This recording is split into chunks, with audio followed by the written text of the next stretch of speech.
سلام علیکم. نه خوبه. سلامت خوبم.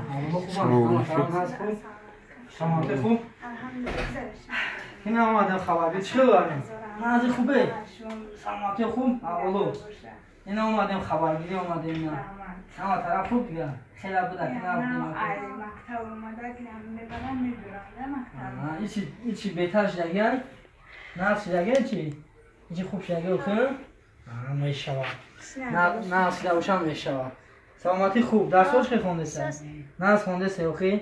نه از خونده سه باشه میشود. شما خوب میگو خبا؟ الحمدلله. نه باشه میشود. خیلی وقت که بود که نبودیم که نه. خیلی گفتم تو من همون جدی گفتم که مرحمت بیاین خونه این برای چیز نیست. نه اون نه که چه خیلی مثلا بس هر موقع که خیلی خبرم گرفتی بود.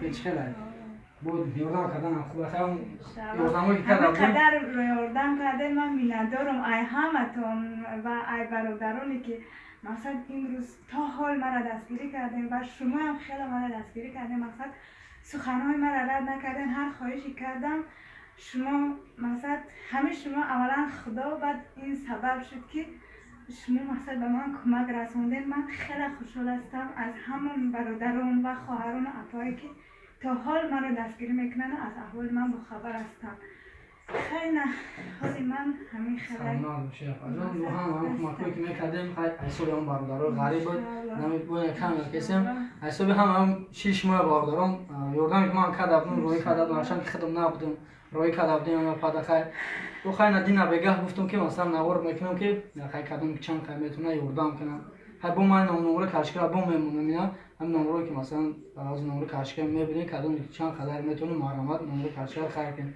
اب مبلغی که دینا گذران دادن باردارو ان شاء الله من امورانی همه افادا ده همش دمی افا میتونم مبلغی توچی قد 190 بگیم ها 190 обшик зам خیر نمیدونم که اگر ما سیمکارت مسکو بود خیر سبشینو میومد که کی چند سومون گذرونده اگر ما اوبشی نشون میده گره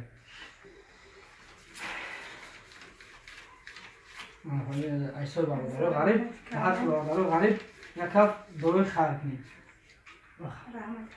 نه جنا خانواده ایشان میگم که ما بخب ایسا برادر غریب یکم ده برادر غریب یکم دو که بخزم میگم ده هم برادر غریبون یکم دو کنی اولا از هم ایشون میندارم برادرم و دعا میکنم که خداوند همین من بیمار من محتاج اتی همین داشتم کمک میرسونه خداوند کمک شما را در نامه عملتون نرسونه و میندارم از همه شما برادران خواهران اپایی که تا حال چند ویدیوی من رو در همین کانال یکی سیاوش خیریوی بود فانت خیریوی دیدین همون خواهر من هستم من از همه شما میندارم و از همه کسی باشم که خداوند در کارشون برای در چی نیتی که داشته باشن خداوند عمل گردانه در نامه عملشون همه شما را نایستد و داخل هیچتون گردانه خداوند دعای من را قبول گردانه ما باشن خواهی انشاءالله با نصیب باشه و خبر میگیم خانتون بخدو انشاءالله با خبر میگیریم من خانتون بخدو حالا همجوری انشاءالله خبر میگیم بکشی میشه